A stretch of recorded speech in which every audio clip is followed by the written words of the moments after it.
I'm Lily, 25, and I've always been the afterthought in my own family. My younger sister, Emily, who's 22, has been the golden child for as long as I can remember. Growing up, I learned to keep my head down, avoid making waves, and accept that no matter what I did, Emily would always shine brighter in my parents' eyes. It wasn't something they said outright, but their actions made it clear enough. Still, I managed. Until Emily decided to take the one thing that mattered to me, the one person I thought might choose me over her. When I was 15, I met Aaron through a mutual friend at a summer BBQ.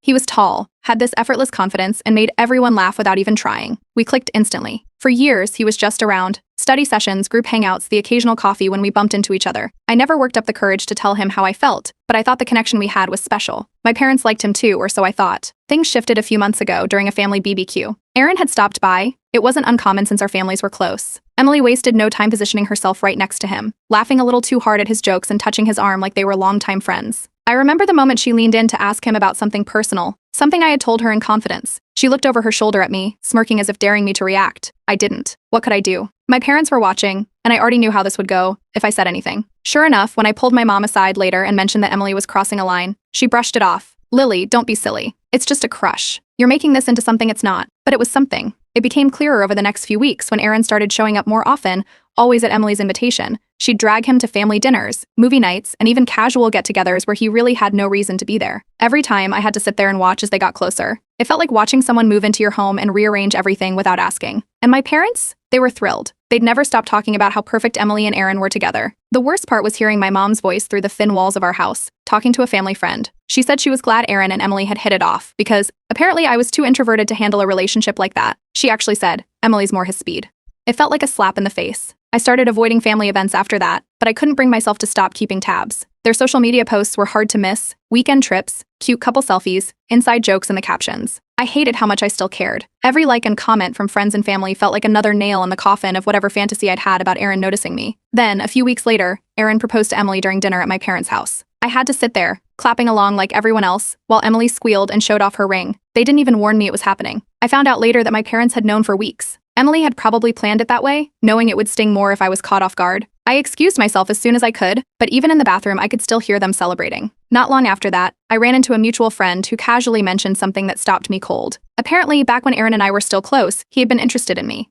But when he'd brought it up to my parents, they told him I wasn't interested, that I was too shy and focused on other things. And then, conveniently, they'd steered him toward Emily. That was the moment everything snapped into focus. This wasn't just Emily being Emily. My parents had played a part in this, whether they meant to hurt me or not. For years, I had let them treat me like an afterthought, but this time I wasn't going to let it slide. I started paying closer attention. Emily and Aaron weren't as picture perfect as they wanted everyone to believe. Emily had secrets, things she probably assumed I didn't know. A massive pile of credit card debt, an old fling she'd kept under wraps, and a knack for keeping her image polished while hiding the cracks. Aaron wasn't clueless either. I could tell he had doubts, but Emily was good at smoothing things over before they got too serious. I realized I could use this. I wasn't sure how at first, but the idea began to form. It wasn't about getting Aaron back. I wasn't delusional enough to think that was possible. This was about showing my parents and Emily exactly what happens when you push someone too far. I started small, reaching out to old friends who were still connected to Aaron and Emily. I didn't need to say much. People love to gossip. The pieces were falling into place, and for the first time in years, I felt like I was the one holding the cards. This wasn't just revenge. It was about finally taking control of a story that had been written without my input for far too long. The first step was to get closer to Aaron again, but in a way that wouldn't raise suspicion. Social media made it easy. I followed him on all platforms, liked a few old posts, and left casual comments on new ones. Nothing too obvious, just enough to remind him I was around. He responded quickly, liking my comments and even replying to one with a little joke. It was the perfect way to re-establish myself in his life without Emily catching on.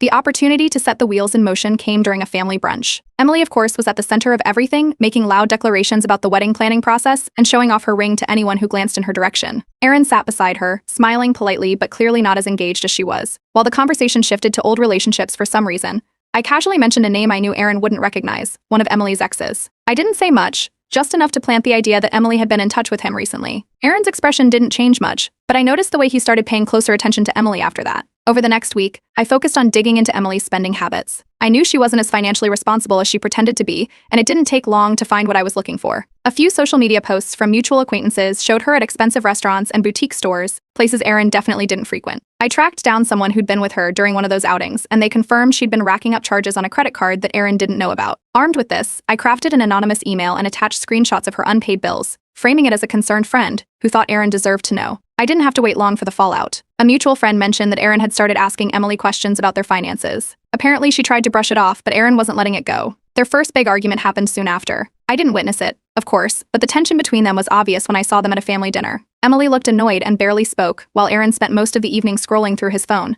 To keep the momentum going, I enlisted the help of a mutual friend who was still close to both Emily and Aaron. During a casual group hangout, I subtly steered the conversation toward Emily's past, making sure the friend had just enough information to accidentally mention Emily's old fling.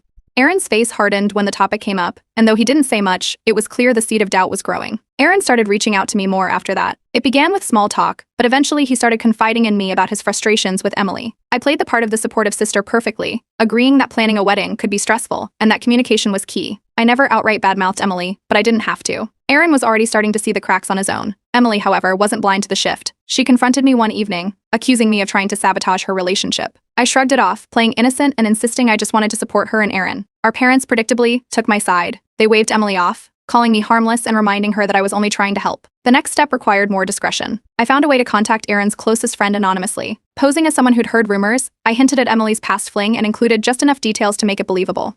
The friend took the bait, bringing it up to Aaron during a casual conversation.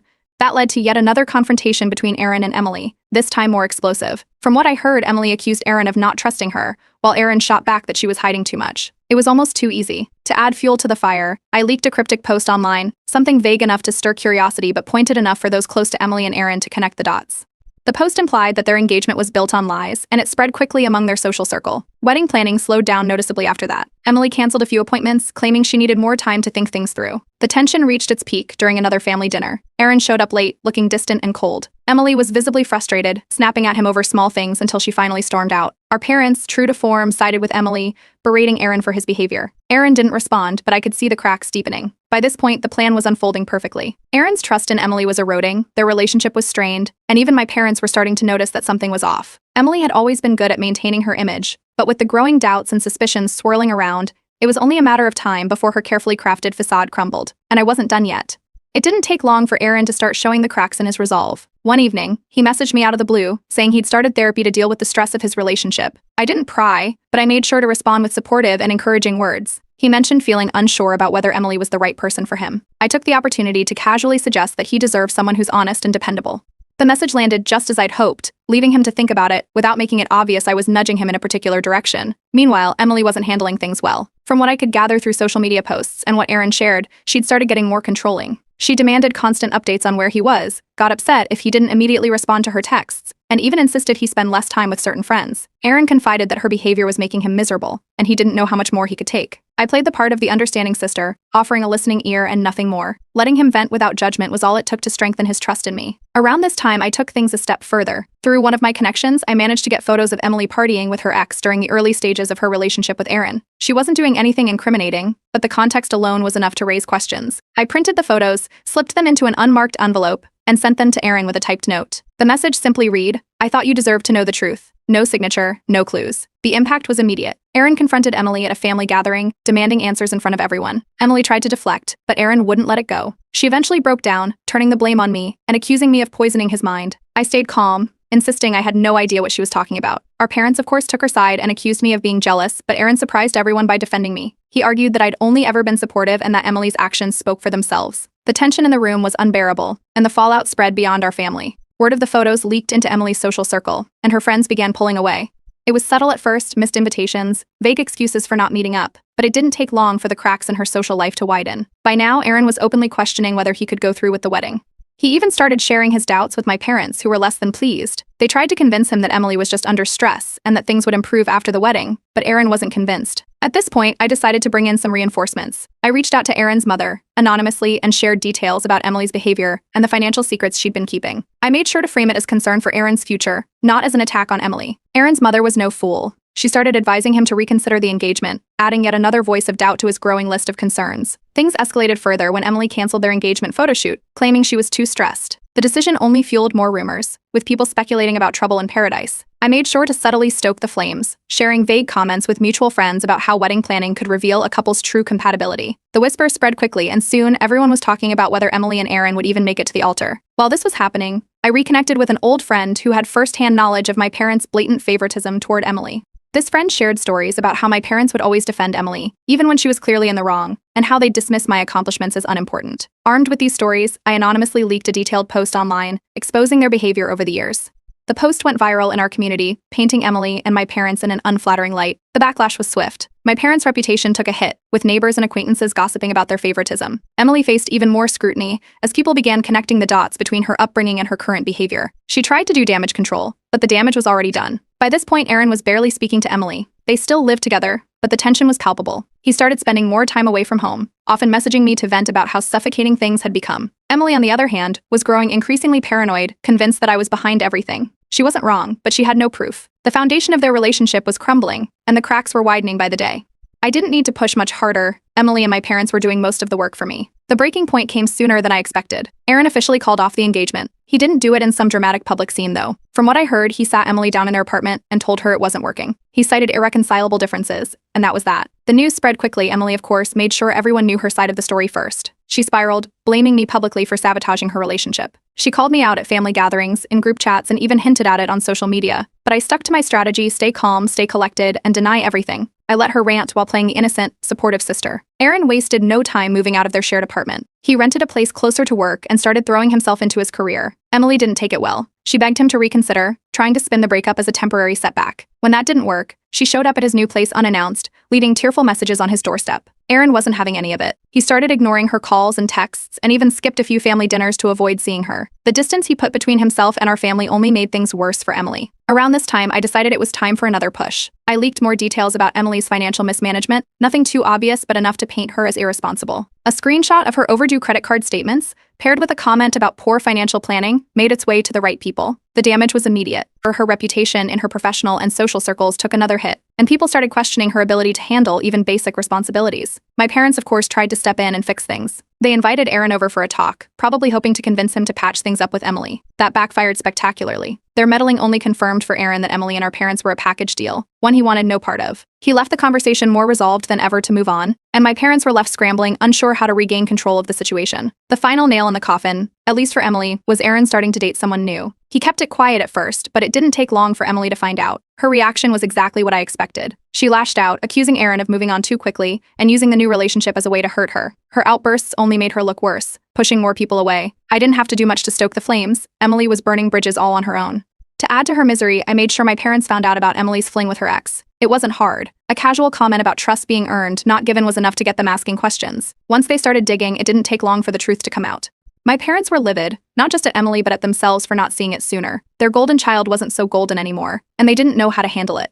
The fallout extended to Emily's professional life, too. Rumors about her personal drama reached her workplace, and she was eventually fired. Officially, it was for poor performance, but it was clear the gossip had played a part. With no job, no fiancé, and no real support system, Emily started withdrawing. She stopped attending family dinners, avoided her friends, and deleted most of her social media. She was spiraling, and everyone could see it. I made a point to console my parents during this time, playing the role of the concerned older sister. I'd check in on them, ask how Emily was doing, and offer vague suggestions about how to help her. My parents, still reeling from everything that had happened, started seeing me in a new light. For the first time, they appreciated my stability and support. It was subtle, but I could feel the shift. Aaron, meanwhile, reached out to thank me for being there for him. He mentioned how grateful he was to have someone he could trust during such a chaotic time. I didn't need to say much. His gratitude was enough. Every message from him was another reminder that my plan was working. Emily eventually confronted me directly. She showed up unannounced, demanding answers and accusing me of ruining her life. I didn't flinch. I calmly reminded her of the years she spent undermining me, taking what wasn't hers, and enjoying the favoritism of our parents. I didn't raise my voice or lose my composure. By the end of our conversation, she was the one storming off in tears, unable to refute anything I'd said. The shift in my parents' behavior was the final piece of the puzzle. They started distancing themselves from Emily, seeing her more as a liability than the golden child they once adored. They still tried to help her occasionally, but their patience was wearing thin. With every failed attempt to fix her life, they leaned on me more and more. Emily, once the center of attention, was now almost completely isolated. Her friends had pulled away, her career was in shambles, and even our parents were starting to lose faith in her. I, on the other hand, was thriving. For the first time in years, I felt like I was finally in control. After Aaron officially cut ties with Emily, my parents tried to patch things up with him. They invited him over for dinner, called him to check in, and even sent a couple of thoughtful gifts. But Aaron wasn't interested. He declined every invitation and kept his responses to their texts polite but distant. Eventually, he told them directly that he wasn't comfortable maintaining a relationship with them after everything that had happened. For people who had prided themselves on their perfect family image, it was a hard pill to swallow. Emily, meanwhile, had moved back into their house. At first, my parents treated her like a wounded bird, doing everything they could to help her get back on her feet. They covered her expenses, gave her pep talks, and tried to shield her from the growing rumors about her personal life, but it didn't take long for cracks to form. Emily had grown used to a certain lifestyle, and living under their roof again didn't suit her. She argued with them constantly, complained about the lack of privacy, and refused to take responsibility for the situation she'd created. While all this was happening, I made sure to let my parents see how well I was doing. I didn't rub it in their faces, but I wasn't shy about mentioning my recent promotion at work or how I was planning a vacation with some friends. When I visited, I always arrived polished and cheerful, offering to help out around the house or bring dinner. Compared to Emily's outbursts and messy living situation, I was a breath of fresh air. The contrast didn't go unnoticed. My parents, already frustrated with Emily's behavior, started making offhand comments about how she needed to get her act together. They began resenting her, not just for losing Erin but for the ripple effects of her actions. Their relationship with Erin was irreparably damaged, their social standing had taken a hit, and now they were stuck cleaning up Emily's mess. It was a slow shift, but I could see it happening. Around this time, Erin reached out to me again. He sent a heartfelt message thanking me for being there for him during such a difficult time. He mentioned how much he valued my honesty and friendship, saying it had been a relief to have someone he could trust. I responded casually, but it was clear our bond had grown stronger. We started catching up more regularly, meeting for coffee or exchanging funny memes. It wasn't romantic, we were just friends, but it felt like a small victory knowing Emily had no part in his life anymore. While I was thriving at work and strengthening my connections, Emily was struggling to find stable employment. Her reputation, tarnished by rumors and the fallout with Erin, made it difficult for her to secure anything beyond short-term gigs.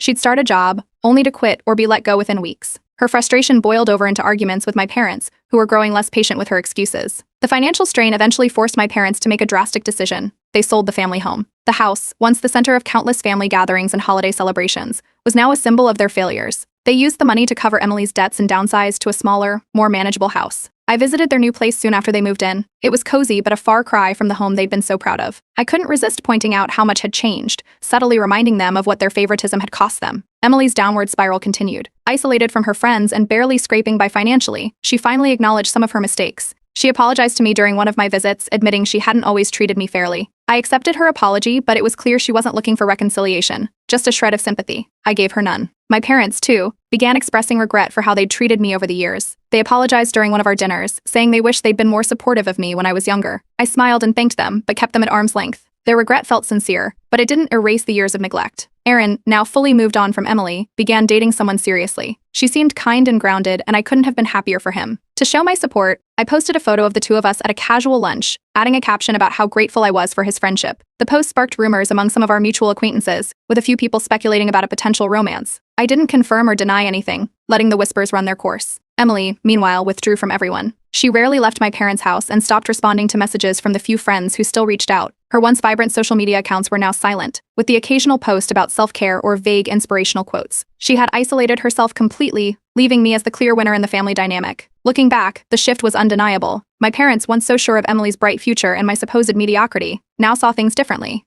They had lost so much: Erin, their home, their community's respect, and it all traced back to the choices they'd made. I, on the other hand, had everything I needed: a successful career, supportive friends, and the satisfaction of knowing I'd finally evened the playing field. Life took an unexpected but welcome turn after everything settled. I started dating someone new, a colleague I met during a project at work. He was thoughtful, dependable, and, most importantly, genuinely interested in getting to know me without any ulterior motives. My parents, perhaps out of guilt or maybe because they finally saw my worth, were surprisingly supportive. They asked about him often, even inviting him over for dinner. It was a surreal shift from the days when Emily was the center of their attention. Erin and I remained close friends. We still met for the occasional coffee or lunch, and he even started attending family gatherings again, without Emily, of course. Seeing him interact with my parents was a quiet reminder of how much had changed. They were careful around him now, overly polite, as if trying to repair the damage they'd done. Erin was gracious but distant, keeping his conversations light and impersonal. He'd clearly moved on, and I respected him for it. As for Emily, she eventually moved out of my parents' house. It wasn't a grand departure or a celebratory moment. She quietly packed her things and went to stay with a distant cousin. From what I heard, it wasn't a great setup, just a small room in a shared apartment.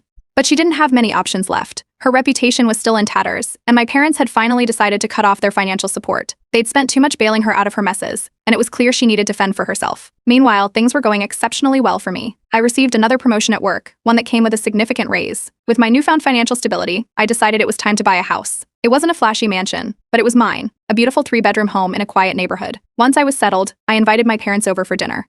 They were visibly impressed, and I could see the realization dawning on them. I had built this life entirely on my own, without their support. During dinner, they apologized again for their years of favoritism. My mom even teared up, saying she regretted not appreciating me more when I was younger. I listened politely but didn't let them off the hook entirely. I mentioned a few specific moments, things they probably thought I'd forgotten, just to remind them of the impact their actions had. They squirmed, clearly uncomfortable, but I didn't press further. The point had been made. Emily, on the other hand, continued to struggle. She bounced between short-term jobs, never staying in one place for long. Her social life had dwindled to almost nothing, and her once vibrant online presence was now reduced to sporadic posts about starting fresh or vague references to learning from mistakes. People weren't buying it. Her credibility was gone, and rebuilding her life was proving harder than she anticipated. Aaron, however, had found happiness. He got engaged to a wonderful woman he'd met through mutual friends. I met her at one of our coffee meetups, and she was as lovely as he'd described. I was genuinely happy for him, knowing he deserved someone who valued him for who he was.